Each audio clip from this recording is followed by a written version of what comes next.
Tanks were a nasty surprise for the Germans when they entered the battlefield in 1916. Today, we will be talking about tanks and a method used to counter them in World War I. The method used to counter them we will be talking about today is the use of specialised bullets. These were fired out of a standard Mauser rifle. The reverse bullet had more power behind it than regular bullets and hit the tank with the blunt end.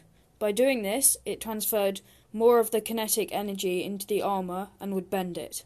The bending would cause flakes of metal to come off the inside face of the armour and injure the crew. This was called Spalling. It only worked with thin armour and only at short range. This was a desperation move in World War I as it wrecked the rifles and was painful as well because it was dangerous to shoot. These bullets were replaced by the K bullet later in the war. An example of tank warfare and countermeasures was demonstrated by the Battle of Cambrai in 1917. The K bullet is an armour-piercing bullet with a steel core designed to be fired from a standard Mauser rifle. It was used by the German infantry against the British tanks in World War I and on the Panzerkampfwagen 1.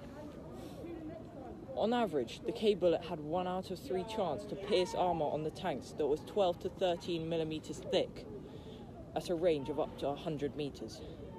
The K round was first used by Germans during the Battle of Messines Ridge in June 1917. This battle saw the first use of the British Mark IV tank, which had more armour and was more resistant than its predecessors.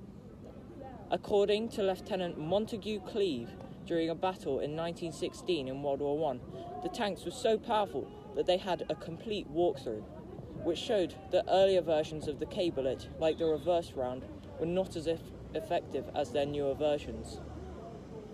However, tanks did have a large weakness: 77mm field guns that could break through the tank no matter how thick their armour was.